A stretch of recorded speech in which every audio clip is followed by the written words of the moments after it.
12வது அதிகாரம் அதில் 13வது வசனம். நம்முடைய கர்த்தராகிய இயேசு கிறிஸ்து எனக்கு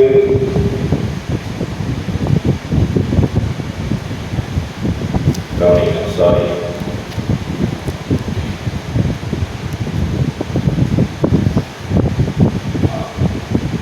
1 பேதுரு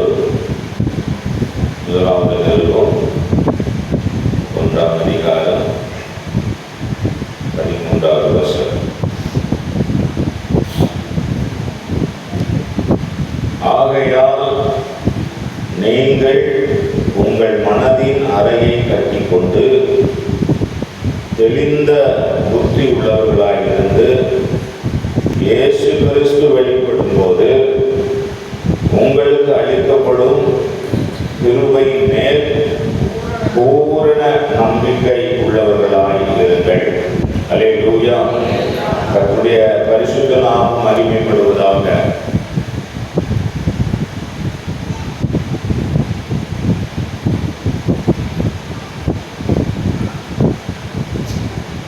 உங்கள் மனதின் அறையை கட்டிக்கொண்டு தெளிந்த புத்தி உள்ளவர்களாக இருந்து இயேசு கிறிஸ்து வெளிப்படும் போது உங்களுக்கு அளிக்கப்படும் கிருபையின் மேல் பூரண நம்பிக்கை உங்கள் மனதின் அறையை கட்டிக்கொண்டு தெளிந்த புத்தியோடு. இயேசு கிறிஸ்து வெளிப்படும் போது நீங்க அவரை சந்திக்கணும். அவரை சந்திப்பீங்க என்கிற நம்பிக்கை உங்களுக்கு வேணும். அந்த நம்பிக்கை எங்கிருந்து வருதுன்னா கிருபையினால் வருகிறது. அல்லேலூயா. கவனிக்க, இயேசு கிறிஸ்து வரப்போகிறார். அவரை நாம் சந்திக்க வேண்டும். சந்திப்போமா இல்லையா என்கிற நம்பிக்கை நமக்கு வேண்டும். இந்த நம்பிக்கை எங்கிருந்து வருகிறது என்றால் ஆண்டவர் நமக்கு கொடுக்கிற கிருபையினால் வருகிறதுன்னு சொல்றார். இங்க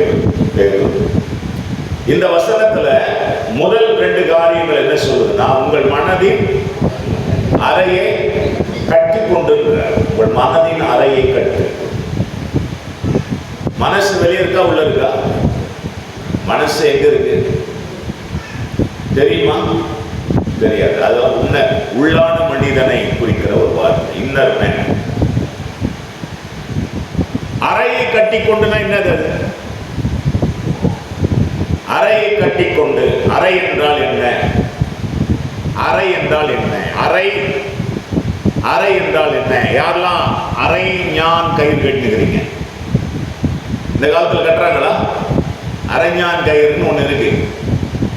கருப்பு கயிறு கட்டுவாங்க, ரெட் கயிறு கட்டுவாங்க, இடுப்புல கயிறு கட்டுறது. அந்த காலத்தில் கொஞ்சம் வசதியானவங்கெல்லாம் வேலியில கட்டுவாங்க. சிலர் தங்கத்தில் கூட கட்டி பார்த்துருக்கேன். சில பித்தளில் கட்டியிருக்கான், அலுமினியத்தில் கட்டியிருக்கான், இரும்புல கட்டியிருக்கான். இந்த கயிறு ஏன் கட்டப்படுகிறது? கயிறு கட்டப்படுகிற காரியம் முக்கியம் அல்ல, இந்த அரைஞான் என்கிறது முக்கியம்.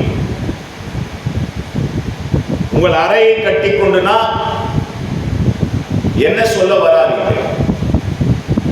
உங்கள் மனதின் அறையை கட்டி கொண்டுன்றார். அப்போ உள்ளான மனிதனுக்கும் முக்கியத்துவம் கொடுக்கிறோமா என்கிற காரியத்தை நாம் கவனிக்க வேண்டும்.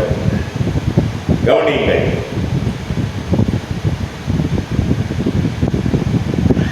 ஒன்று ராஜாக்கள் 18வது அதிகாரத்தில் 46வது வசனத்தை ஒரு வாசி. 1 ராஜாக்கள் 18:46.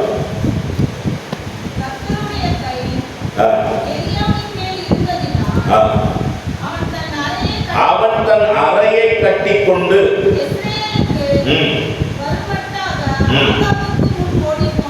கவனிக்க, ஆகாப்புக்கும் எலியாவுக்கும் பெரிய சண்டை நடந்து கொண்டிருக்கிறது. எலியா என்கிற உன்னதமான தேவ மனுஷன் ஆகாப் என்கிற ராஜா பாவத்தில் காணப்படுகிறான். ஜனங்களை பாவத்திற்கு நேராக நடத்திவிட்டான். தேசத்திலே மழை பெய்யவில்லை, தேசத்திலே பஞ்சம். இப்பொழுது தேவ மனிதனாகி எலியா கவனிங்க, எலியா அவனை சந்தித்து மழை வரப்போகிறது என்று சொல்லி, அதற்கு முன்பதாக நீ வீட்டுக்கு போய் என்று சொல்லி அனுப்பிவிட்டு அவன் ரதத்திலே போய் கொண்டிருக்கிறான். எலியா தன் அறையை கட்டிக்கொண்டு அவனுக்கு முன்பாக ஓடின. அந்த அளவுக்கு வலிமை உடைய ஒரு மனிதனாக இந்த எலியா இருக்கிறார். நீ வலிமை மிக்கவனாய் தொடர்ந்து ஓட வேண்டும் என்றால் உன் அறையை நீ கட்டிக்கொள்ள வேண்டும். அல்லேலூயா. இது உங்களுக்கு எப்படி புரியுதுன்னு தெரியல. அந்த காலத்துல நல்ல கடுமையா உழைக்கிற ஆட்கள் பார்த்தீங்கன்னா இடுப்பை நல்லா இறுக்கி கட்டிக்கிடுவான். இடுப்பை இறுக்கி கட்டினா தான் இடுப்பு என்ன ஆகும்? நிற்கும். இல்லைன்னா இடுப்பு ஆடும். நீங்க கூட ரொம்ப பெலிபினமா இருக்கும்போது பெல்ட்டை கொஞ்சம் ஸ்ட்ராங் பண்ணீங்கன்னா கொஞ்சம் பலன் கிடைக்கும். எதை ஸ்ட்ராங் பண்ணா? போட்டுக்கிற பெல்ட்டை கொஞ்சம் ஸ்ட்ராங் கிடைக்கும். அப்போ இந்த அறையை கட்டி கொள்ளுவதனால ஒரு பலன் உண்டு பண்ணுகிறார் தேவன் சரீரத்துல. இந்த அறையை நாம் கட்டி கொள்ளும் போது கொஞ்சம் நேரம் நிற்க முடியுது, கொஞ்சம் ஓட முடியுது, வேலை செய்ய முடியுது. கிராமங்கள்ல கடினமா உழைக்கும் போது அந்த துண்டை எடுத்து இடுப்புல நல்லா இறுக்கி கட்டிக்கிடுவான். கட்டிக்கிட்டு அவன் கொஞ்சம் ஸ்ட்ராங் வரும். மூட்டைலாம் தூக்குறான் பத்தியா? இப்ப கூட பாருங்க, மூட்டை தூக்குறவங்களாம் இடுப்புல ஒரு நல்ல அந்த துண்டை கட்டிக்கிட்டு இருப்பான். அவனுக்கு ஒரு பலன் கிடைக்கும். கவனியுங்கள், இது என்ன செய்ய வைக்கிறது? நீ செய்கிற வேலையை சிறப்பாக செய்வதற்கு அது உதவி செய்கிறது. நீ செய்கிற வேலையை சோதரும் அந்த வேலையிலிருந்து நீ விழுந்து போகாதபடிக்கு உன்னை பலப்படுத்துகிற ஒன்றாக அந்த அறையில் கட்டுகிற அந்த துணி இல்லை என்றால் அறை உதவி செய்கிறது. இந்த எலியா ரதத்துக்கு முன்னாடி ஓடுவதற்கு பலன் எப்படி வந்ததுன்னு சொன்னா அறையை கட்டி கொண்டதினால். அல்லேலூயா. நல்லா கவனிக்கணும். இடுப்பை நல்லா ஸ்ட்ராங் ஆக்கினா நமக்கு பலன் உண்டாகும்.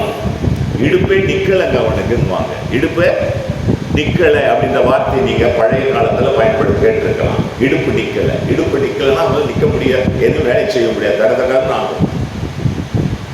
அப்போ இது அதற்கு உதவி செய்கிறது. எரேமியா 1:17 பார்த்தீங்கன்னா படிக்கலாம். ஆகையால் நீ உன் அறையை கட்டிக்கொண்டு நின்று. நீ நிக்கணும்னா எதை கட்டு? சொல்லுங்க. அறையை கட்டு. அறையை கட்டிக்கொண்டு நின்று நான் உனக்கு கட்டளையிடுகிறவைகள் எல்லாம் அவர்களுக்கு சொல். கவனிக்கணும். கொஞ்சம் பைபிளையும் படிங்க, பாருங்க, என்னையும் கவனிங்க. நீ தைரியமா சொல்லணும்னா உனக்கு இடுப்பு நிக்கணும். உன்னுடைய மன உறுதியை அது காட்டுகிறது. உன் அறையை கட்டிக்கொள். தைரியம் உண்டாக வேண்டும். தைரியத்தை குறிக்கிறது அந்த வார்த்தை. உனக்கு தைரியம் வேணும். சோர்ந்து போயிட, சும்மா சின்ன வேலை செஞ்சாலே அப்படியே பலவீனப்பட்டுற. காரணம் என்னன்னா உனக்கு அறை இந்த பகுதி, இந்த இடுப்பு பகுதி நிக்கல. உனக்கு ஸ்ட்ராங்கா இல்லை, மனதைரியம் வரல. தீமையை எதிர்த்து நிற்கிற அளவுக்கு உனக்கு மனதைரியம் வரல. இங்க பார்க்கிறாரு, சொல்றாரு, நான் உன்னை அவர்களுக்கு முன்பாக கலங்க பண்ணாதபடிக்கு நீ அவர்கள் முகத்துக்கு நீ தைரியமா இருக்கணும்னா உன் அறையை நீ என்ன பண்ணுப்பா? கட்டி போட்டு நில்லு. தைரியமா நிக்கணும்னா அறையை கட்டுப்பா. அல்லேலூயா. நாகும் 2:1 என்ன சொல்றாரு? நாகும் 2:1 சிதறடிக்கிறவன் முகத்துக்கு முன்பாக வருகிறான். அரணை காத்துக்கொள், வழியை காவல் பண்ணு, அறையை கட்டியா கட்டிக்கொள், உன் பலனை மிகவும் ஆக அறையை கட்டிக் கொள்வதற்கும் பலனுக்கும் என்ன இருக்கு? தொடர்பு இருக்கு. எல்லாம் கவனிங்க. நல்ல ஸ்ட்ராங்கா சின்ன வயசா இருக்கும் போது பெல்ட் எல்லாம் ஸ்ட்ராங்கா போட்டீங்கன்னா வயிறு கூட பெருசா வராது. என்னது இது லூஸ் பண்ணிட்டுனா வயிறு அப்படியே இது மாதிரி உப்பிடும். கவனிங்க. உன் பலனுக்கும் உன் அறை கட்டிக் கொள்ளுகிற விஷயத்துக்கும் தொடர்பு இருக்கிறது. நீ பலனோடு கூட இருக்கணும் அப்படின்னா உன் அறையை நீ சரியாக கட்டி பாதுகாக்க வேண்டும். அது இஷ்டத்துக்கு விட்டுறக்கூடாது. இந்த பக்கம் ஒரு 4 கிலோ, இந்த சைடுல ஒரு 4 கிலோ தொங்குச்சுன்னா வேட்டை முடிஞ்சு. அல்லேலூயா. அப்போ உன் சரீரத்தை நீ சரியாக பாவிக்க வேண்டும். அதுதான் பலனை கொண்டு வருகிறது, தைரியத்தை கொண்டு வருகிறது, வேலை செய்வதற்கு உழைப்பதற்கு உதவி செய்கிறது, ஓடுவதற்கு உதவி செய்கிறது. அல்லேலூயா. உன் அறையை கட்டிக்கொண்டு சிறப்படுத்து. அல்லேலூயா, அல்லேலூயா. இதெல்லாம் சரீரத்துக்குள்ள.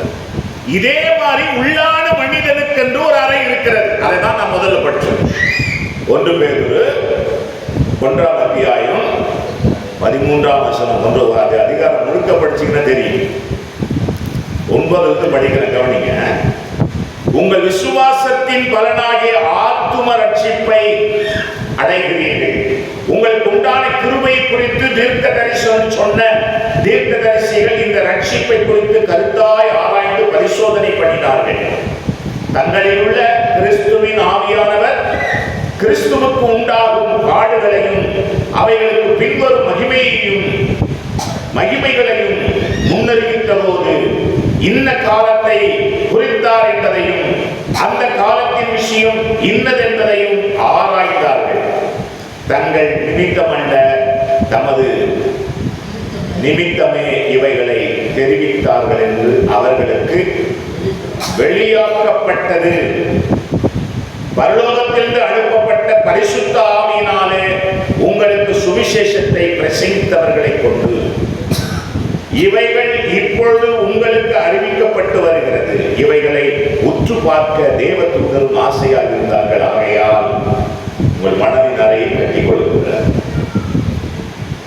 கவனிங்கள். மனது, உள்ளான மனதுக்கு எப்படி மாம்ச இச்சைகள் நிறைய இருக்கிறதோ அதுபோல உள்ளான மனுஷன் பார்த்தீங்கன்னா அவன் கெடுக்கப்பட்டு போய் விடுவானோ என்ற ஒரு அச்சம் இருக்கிறது. இதற்கும் பல ஆசைகள் வரும். அல்லேலூயா. மனசு ஒரு குரங்குன்னு சொல்லுவாங்க உலகத்துல. அதுக்கும் பல ஆசை வரும், பல எண்ணம் வரும், பல சிந்தை வரும். மனுஷன் முகத்தை பார்க்கிறான், தேவனோ உள்ளான அந்த உள்ளத்தை பார்க்கிறார். அதுதான் அந்த மனசு. அந்த மனசு ஒவ்வொரு கொஞ்ச நேரத்துக்கு மாறிட்டே இருக்குது. அல்லேலூயா. நம்ம ட்ரெஸ் மாத்தமோ இல்லையோ, மனசு ட்ரெஸ் மாறி. ஒரு துணி கடைக்கு போறீங்க, முதல்ல இந்த துணி கவனிங்க, நம்ம உடம்புல போட்டு பார்க்கறதுக்கு முன்னாடி மனசு போட்டு பார்த்துருக்காரு துணியை. ஆமாவா இல்லையா? 100% உண்மை. மனசு போட்டு பார்த்துடுது, மனசு கணக்கு போட்டுடுது. அதனால்தான் ஆண்டவர் சொல்றார், அந்த மனசின் அறையை கட்டு. அது கட்டினாதான் உனக்கு ஆவிக்குரிய பலன் வரும்டான்றார். எப்படி சரீர பலன் நான் சொன்னல, இடுப்பை நல்ல ஸ்ட்ராங்கா கட்டினா பலன் வரும். ஒரு 50 கிலோ இந்த வெயிட்லாம் தூக்குறாங்களா, அது என்ன சொல்லுவாங்க, அவங்களுக்குலாம் பார்த்தீங்கன்னா நல்ல ஒரு பெரிய பெல்ட் போட்டு கட்டுவான் இடுப்புல, அப்பதான் தூக்க முடியாது. அப்போ உலகத்துல ஒரு காரியத்தை செய்வதற்கு, சாதிப்பதற்கு, வேலைகளில் ஈடுபடுவதற்கு இந்த அறையை நாம் இருக்க கட்ட வேண்டியதாக இருக்கிறது. அப்பதான் பலன் வருது. அதே போல ஆவிக்குரிய பலன் நமக்கு வேணும்னா நம்ம மனதின் அறையை நாம் கட்ட வேண்டும். அதுதான் இங்க பேரு சொல்ற. இதை கட்டினா மாம்ச பலன் கிடைக்குது. இந்த மனதின் அறையை நீ கட்டினா ஆவிக்குரிய பலன் கிடைக்கும். இந்த மனசு எல்லாத்து மேலேயும் ஆசைப்படும். அதுல சொன்ன இல்ல, எவனும் நல்லவன் கிடையாது. அல்லேலூயா சொல்லுங்க. அல்லேலூயா. பிரசங்கம் பண்றவன் முதல் கொண்டு பிரசங்கத்தை கேட்கிற வரைக்கும் நல்லவன் கிடையாது. ஆனா நல்லவனா வாழ முடியும் எப்படின்னா பைபிள் படி வாழும்போது, இந்த வசனத்தின்படி வாழும்போது மட்டுமே நல்லவனா இருக்க முடியும். கிறிஸ்துவ குடும்பத்தில் பிறந்ததினால் அவன் நல்லவன் இல்லை. ஊழியக்காரனாக மாறினதினால் அவன் நல்லவன் இல்லை. அல்லேலூயா. 12 அப்போஸ்தலர்களை தெரிந்து கொண்டார். 12 பேரும் 12 விதம். எல்லாரும் நல்லவர்கள் இல்லை. ஒவ்வொருவருக்கும் மார்க் போடலாம். அதிகமா மார்க்கை எடுக்காம ஃபெயில் ஆனது யாரு? யூதாஸ் வச்சுக்கலாம். அவ்வளவுதான். ஆக உங்கள் மனதின் அறையை நீங்கள் கட்டினால் ஒழிய ஆவிக்குரிய வாழ்க்கையில் நீங்கள் மிளிர முடியாது, நிலை நிற்க முடியாது, பலன் கொள்ள முடியாது. அவ்வளவுதான் இங்க பேதுரு சொல்ற விஷயம். இதை ஒழுங்குபடுத்துங்க. இந்த மனசை கட்டுப்படுத்துறதுக்கு தான் தியானம், மெடிடேஷன், தியானம் செய்தல். கர்த்தருடைய வேதத்தை இரவும் பகலும், அதுதான் இந்த மனசை கட்டுப்படுத்துறதுக்கு தான். உபவாசம் எதுக்குன்னா இதை கட்டுப்படுத்துறது தான் உபவாசம். எல்லாரும் உபவாசித்து ஜெபிப்போமாக. எல்லாரும் நெடுமுழங்கால நில்லுங்க. எல்லாம் முழுங்க நில்லுங்க. எதுக்கு? இதுக்குதான், வேற ஒண்ணுமே கிடையாது. இது அப்படி எப்படிமா சிதறும். இதை சிதறக்கூடாதுன்றதுக்காக தான். எல்லாம் கண்ணை மூடுங்க, கை உயர்த்துங்க, கண்ணை மூடுங்க. அந்த கை உயர கை ஒழிக்குங்க. உடனே நம்ம கீழே போட்டுருவோம். உயர்த்துங்க. உங்க சிந்தை எல்லாம் கரெக்ட் ஆகணுன்றதுக்காக தான் இதெல்லாம். 2 கையும் உயர்த்துங்க. எல்லாம் நேரம் கொண்டு காலில் நில்லுங்க. அல்லேலூயா. எத்தனையோ தெய்வ மனிதர்கள் நான் செய்யல, ஆனா மற்றவங்க சொல்றேன் நான் செய்யல. ஆணி அடிச்சுட்டு முட்டி போட்டுருந்தாங்க. ஏன்னா தூக்கத்துல அப்படி கண்ண அப்படின்னா எங்க போய் இடிச்சுவேன்.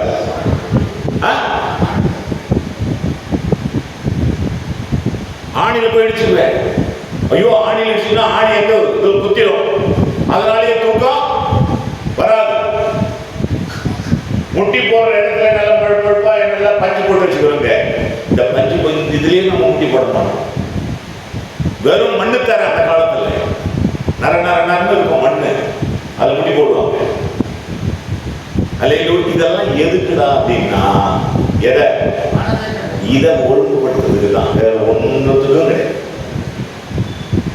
இதனால ஆண்டவர் நம்மளை கொடுமைப்படுத்துறாரு அப்படின்னு ஆண்டவருக்கு இது தேவையே கிடையாது. எது நீ முட்டி போடுறது ஆண்டவருக்கு ஒரு பொருட்டே கிடையாது, தேவையே கிடையாது. எதுக்கு முட்டி போடுறோம் அப்படின்னா நம்முடைய இருதயத்தை ஒழுங்குபடுத்த, நம்முடைய மனதின் அறையை கட்டிக்கொள்ள, நம்முடைய மனதை சுற்றிலும் காவல் வைக்க, இருதயத்தை காத்துக்கொள். வசனம்க்கா எல்லா காவலோடும் காத்துக்கொள். இந்த மனசு ஏன்னா இது பாவம் நிறைஞ்ச ஒரு நிலைக்கு தள்ளப்பட்டுடும். பரிசுத்தமா இருக்கிறது சில நேரம் உணர்வேன், அப்படியே ஆப்போசிட் ஆயிடும் கொஞ்ச நேரத்துல. அது எப்படி ஆகுதுன்னு தெரியல. பைபிள் படிச்சு ஜோம் பண்ணும் போது இனிமேல் இந்த தப்பை பண்ணக்கூடாது, நான் சரியா அப்படின்னு ஆண்டவரே அப்பான்னு சொல்லிட்டு போவேன். ஆனா அன்னைக்கே நடக்கணும். காரணம் என்ன? இந்த மனசு தான். மனசு எப்படி உள்ளதா? மனசு எப்படி உள்ளது? கிறுக்கு உள்ளது, மகாக்கேடு நிறைஞ்சது. இதை கட்டுடா, அப்பதாண்டா ஆவிக்குரிய வாழ்க்கை சிறப்படும். இல்லைன்னா மாய்மாலம்டான்றாரு பேரு. இதை கட்டு, உன் அறையை கட்டிக்கொள், உன் மனதின் அறையை கட்டு. அப்பதான் நீ பலன், ஆவிக்குரிய பலனை பெற முடியும், உன்னதமானவருடைய பலனை பெற முடியும், உன்னதத்திலிருந்து ஒரு வல்லமை உன் மேல இறங்குறதை உணர முடியும். இதை கட்டினாதான் தேவனுக்கு உனக்குமான கனெக்ஷன் உண்டாகும். இது இருக்கிற மாதிரி பறந்துட்டே இருந்தீங்கன்னா கர்த்தரோடு கூட இருக்கிறேன்னா இல்லை. என்னைக்கு பாவத்துல விழுந்துட்டானோ கர்த்தர் அங்க இல்லை, கர்த்தர் அவனை விட்டுட்டு வெளிவந்தார் அர்த்தம். அல்லேலூயா. ஏன்னா பாவத்தோடு கர்த்தர் இருக்க மாட்டாங்க. கர்த்தர் பரிசுத்தமானவர். அல்லேலூயா. அவர் பாவிகளை பாவிகளை சிநேகிக்கிறார், நேசிக்கிறார். பாவத்தை அல்ல, எந்த நிலையில் இல்லாம அவரை தூக்கி எடுத்துருவார். எவ்வளவு பெரிய கேடு கட்ட ஒரு பாவத்தில் கிடந்தாலும் அப்பா அப்பான்னு சொன்னீங்கன்னா ஓடி தூக்கிக்குவாரு. அதுக்கப்புறம் சொல்லுவார், இனி என்ன பண்ணாத, பாவம் செய்யாத, ஜாக்கிரதை. ஏன்னா அவரோடு பயணிக்க முடியாது. அவரோடு கூட தொடர்ந்து நாம் பயணம் செய்ய வேண்டும் என்றால் நாம் அவரை போலவே மாறிவிட வேண்டும். அல்லேலூயா. ஆக நம்முடைய சரீர பிரகாரமான பலத்துக்கு இந்த அறை இடுப்பாகி இந்த அறையை நீங்கள் கட்டினால்தான் சரீரம் பலன் கொள்ள முடியும், ஒரு பொருளையோ ஒரு காரியத்தையோ செய்ய முடியும்.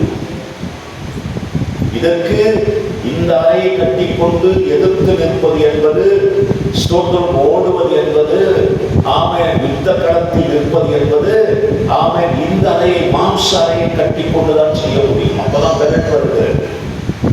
அதே போலத்தான் ஆவிக்குரிய உன்னத பலனை பெற வேண்டும் என்றால் உன் இருதயத்தை, உள்ளான அந்த மனதை ஒழுங்குபடுத்த வேண்டும். அதை நீ அந்த அறையை கட்ட வேண்டும். அப்பதான் ஆவிக்குரிய பலன் வரும். அப்பதான் தேவனோடு நீ நெருங்க முடியும். எல்லாத்து மேல ஆசைப்படுவது இயற்கை. அல்லேலூயா. என் தாய் என்னை தான் இருக்கு, பாவச்சி நமக்குள்ளே இருக்கு, எல்லாருக்குள்ளே இருக்கு. அல்லேலூயா. யாருக்குள்ளேயும் இல்லைன்னு நான் சொல்லக்கூடாது, எல்லாருக்குள்ளேயும் இருக்கு. எல்லா ஊழியக்காரர்களுக்குள்ளேயும் இருக்கு, எல்லா விசுவாசிகளுக்குள்ளே இருக்கு, எல்லா மதத்தை சார்ந்தவர்களுக்குள்ளே இருக்கு, எல்லா நாடுகளை சார்ந்தவர்களுக்குள்ளே இருக்கு, தானாகவே இருக்கு. அல்லேலூயா. 13 வயசு 14 வயசு வந்தாங்க, பையனுடைய தோணு எல்லாம் மாறுதா இல்லையா? மாறுதா இல்லையா? அது வரைக்கும் குழந்தை மாதிரி பேசிட்டு இருப்போம். 13 வயசு 14 வயசு பார்த்தீங்கன்னா அவன் தோணு மாறும், இயற்கை. அதுக்கப்புறம் பார்த்தீங்கன்னா அவனுக்குள்ள அவனே அறியாத எண்ணங்கள், சிந்தைகள்லாம் வரும், இயற்கை. ஏன்னா பாவத்தில் தான் நம்ம ஒன்று கொண்டோம். இதை மேற்கொண்டதுக்கு தான் பரிசுத்த வேதாகம் மத்திய தேவன் நமக்கு தந்திருக்கிறார். அதுக்குதான் திருச்சபை தந்திருக்கிறார். அதுக்குதான் கர்த்தருடைய வேதத்தை இரவு பகலும் தியானம் பண்ணணும்னு சொல்லியிருக்கிறார். அதுக்குதான் சபை கூடியவர்களை விட்டுவிடாதுன்னு சொல்லியிருக்கிறார். ஒன்று இன்னைக்கு நாளைக்கு பெற்றுட்டே இருக்கணும். அப்பதான் முழுவதும் நம்ம கழுவப்படுவோம். அல்லேலூயா. அப்பதான் நம்ம பரிசுத்தமாக்கப்படுவோம், அப்பதான் தூய்மைப்படுவோம். ஒரே நாள்ல நடந்த விஷயம் இல்லை. ஆமா, அது தேவனுடைய வருகை பரியந்தமும், அல்லேலூயா, ஆமென், ஆமென், முடிவு பரியந்தமும் நாம் இதில் தொடர்ச்சியாய் பயணிக்க வேண்டும். நான் வரும் வரை இதை என்னை நினைவு கூறும்படி செய்யுங்கள். அப்பதான் நம்மளை காத்துக்கொள்ள முடியும். அப்ப இந்த மனதின் அறையை அது இஷ்டத்துக்கு விடக்கூடாது, கொஞ்சம் கண்ட்ரோல் பண்ணணும், அடக்கணும். ஆமா, இந்த நேரம் சொல்லிக்கிற நேரம் அடக்கு, ஊர் சொல்லிக்கிற நேரம் கிடையாது. இது கண்ட இடத்துக்கு போற நேரம் கிடையாது. இது வீட்டுக்கு போற நேரம். தாய் தகவலோட நேரத்தை செலவு பண்ணு, மனைவியோட நேரத்தை செலவு பண்ணு, உன் பிள்ளைகளோட நேரத்தை செலவு பண்ணு, கொஞ்சம் தேவனோட கூட நேரத்தை செலவு பண்ணு, கொஞ்சம் நேரம் பாஸ்டர்கிட்டே வந்து கொஞ்ச நேரம் பேசு. அல்லேலூயா. உன் ஆவிக்குரிய காரியத்தை நீ பலப்படுத்து. அதை விட்டு ஊரெல்லாம் சுத்துற, கண்ட இடத்துக்கு போற. இதெல்லாம் தவிர்க்க தேவன் நமக்கு உதவி செய்வாராக.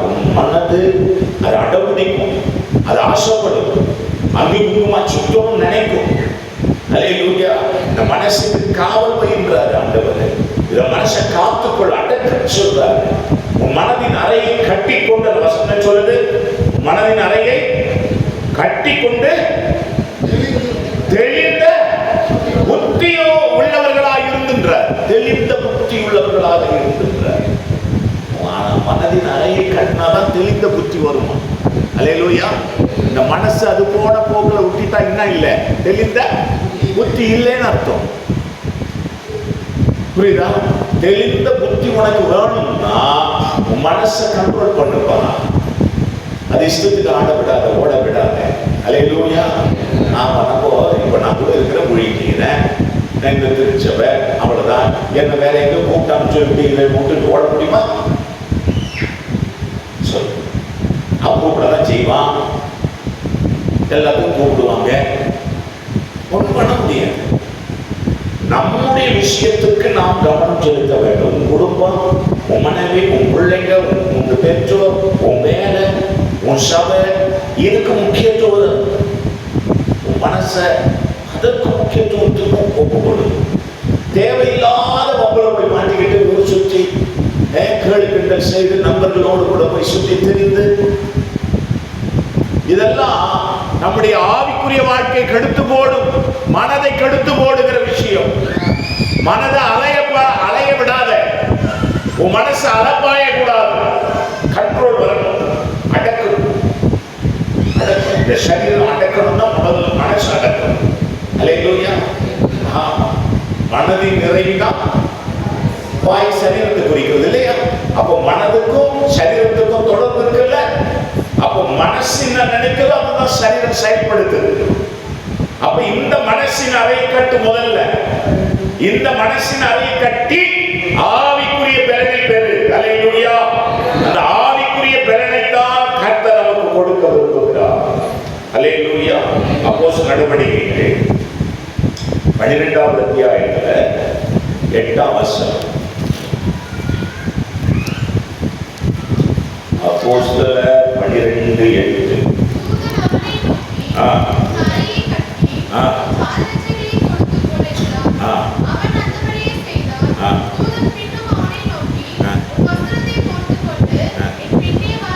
கர்த்தர் உனக்கு உதவி செய்யணும் அப்படின்னா, அல்லேலூயா சொல்லுங்க, கர்த்தர் உனக்கு உதவி செய்யணும்னா கூட அறையை நீ கட்டிக்கொண்டால் தான் உதவி செய்ய முடியும். அது மனதின் அறையாக இருக்கலாம், சரீரத்தின் அறையாக இருக்கலாம். சரீரமும் முக்கியமாக பரிசுத்தமாக இருக்கணும், மனசு பரிசுத்தமாக, மனசு பரிசுத்தமாக இருந்தால் சரீரம் பரிசுத்தமாக. அல்லேலூயா. உள்ள பரிசுத்தம் இல்லாம வெளியே பரிசுத்தம் வேஷம். அல்லேலூயா. வெளி வேஷம் அதுதான் சொல்றோம். உள்ளம் நல்லா இருக்கணும், உள்ளம் நல்லா இருக்கும், உள்ள மனசு நல்லா இருக்கும். உன் மனசு நல்லா இருக்கணும்னா, உன் மனசு நல்லா இருந்தாதான் உன் வாழ்க்கை நல்லா இருக்கும். அல்லேலூயா. ஆமென். அப்போ உன் மனசு நல்லா இருக்கும், அப்பதான் வாழ்க்கை நல்லா இருக்கும். அப்போ உள்ளான அந்த மனிதன் அவன் பலன் கொள்ளணும், ஆவியில பலன் கொள்ளணும், அப்பதான் சரீரத்தை பலன் கொள்ளணும். அப்போ தேவன் உனக்கு உதவி செய்யணும்னா ஆவிக்குரிய நிலையிலும் சரீர பிரகாரமான நிலையிலும் நீ பலனோடு வாழ வேண்டும். உன் அறையை கட்டிக் கொள்வது என்பது நீ தொடர்ச்சியாக நீ பயணம் செய்வதற்கு ஏதுவான அடிப்படையான விஷயம். உன் அறையை கட்டாமல் நீ ஓட வேலை செய்ய முடியாது. சரீர பிரகாரமாகவும் ஆவிக்குரிய பிரகாரமாகவும் உன் மனதின் அறையை கட்டிக்கொள், உன் சரீரத்தின் அறையையும் கட்டிக்கொள். என்ன எதற்கு என்றால், நீ செய்ய வேண்டிய பயணம் வெகு தூரம், நீ செய்ய வேண்டிய வேலை அநேகமாக இருக்கிறது. நீ பாவத்தில் ஈடுபட்டு போனால், உன் சரீரம் பாவ சரீரமாய் மாறி போனால், உன் மனசு பாவத்துக்கு உட்பட்டு போனால் நீ பலனற்று போவாய். அல்லேலூயா. எப்படி சிம்சோன் பலனற்று போனானோ அதுபோல நாம் பலனற்று போனால் தொடர்ச்சியாக பயணம் செய்ய முடியாது, விசுவாச வாழ்க்கை வாழ முடியாது, நம்முடைய ஓட்டத்தை ஓட முடியாது. அல்லேலூயா. ஓட்டத்தை ஓட வேண்டும். நமக்கு நியமித்திருக்கிற ஓட்டத்துல நாம் தொடர்ந்து பயணம் செய்யணும்னா ரெண்டுத்தையும் கண்ட்ரோல் பண்ணு. இது ரெண்டுத்தையும் கண்ட்ரோல் பண்ணினதினால்தான் யோசேப்பினால் அந்த வெற்றியை பெற முடிந்தது. அல்லேலூயா.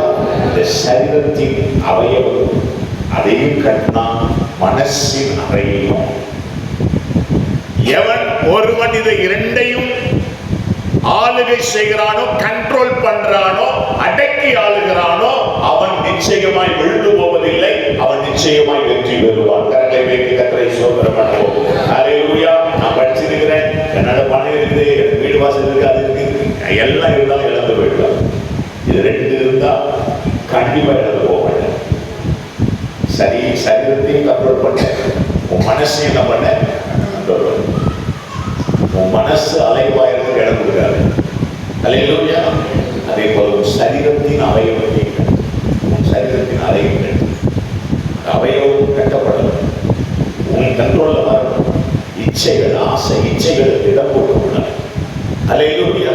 பாவ வழிகளுக்கு இடம் கொடுக்க கூடாது. நீ சாதிக்க வேண்டியது அதிகமாக இருக்கிறது. கர்த்தருக்காக மட்டுமல்ல, சக மனிதர்களுக்காக, சபைக்காக, இந்த உலகத்துக்காக உன்னுடைய பங்களிப்பு வேண்டும். அல்லேலூயா. அதுக்கு கண்ட்ரோல் பண்ணு, உன்னை கண்ட்ரோல் பண்ணு, உன்னை கண்ட்ரோல் பண்ணு. உன் ஆவிக்குரிய வாழ்க்கையை மட்டுமல்ல, உன் சரீர பிரகாரமான வாழ்க்கையை கண்ட்ரோல் பண்ணு. கர்த்தர் உன்னை கொண்டு பெரிய காரியங்களை செய்வார். அல்லேலூயா. கண்களை மூடி நாம் ஜெபம் தகப்பனே, கருமையான வசனங்களுக்காய், வார்த்தைகளுக்காய் நன்றி. அந்த வார்த்தைகள் எங்களை அதிக பயனுள்ளதாக மாற்றட்டும். எங்கள் ஆவிக்குரிய வாழ்க்கையில் பெரிய மாற்றத்தை கொடுக்கும். ஆண்டவரே, அந்த வேலைக்கு நாங்கள் ஆசை இச்சை உடையவர்களாக இருக்கவே கூடாது. ஸ்தோத்திரம். நாங்கள் சரீர பிரகாரமான பலத்தோடும் ஆவிக்குரிய பிரகாரமான பலத்தோடும் வாழ வேண்டும் சுவாமி. ஆண்டவரே, அதற்கு எங்கள் அறை, உள்ளான மனதின் அறை மட்டுமல்ல, எங்கள் சரீரத்தின் அறையும் நாங்கள் கட்டிக்கொண்டு எப்ப வேண்டுமானாலும் நாங்கள் பலத்தோடு வாழ்வதற்கு, ஆண்டவரே, உங்களுடைய நாமத்திற்கு மகிமைக்காக நாங்கள் உழைப்பதற்கு எங்களை தகுதிப்படுத்தும். எங்கள் ஆண்டவர் இயேசு கிறிஸ்துவின் நாமத்தில் ஜெபிக்கிறோம் பிதாவே. ஆமென். என் ஆத்துமாவே கர்த்தரை ஸ்தோத்திரி. என்னுடைய உள்ளங்களின் பரிசுத்த நாமத்தை ஸ்தோத்திரி. ஆத்துமாவே கர்த்தரை ஸ்தோத்திரி. கர்த்தர் செய்த சகல உபகாரங்களை மறவாதே.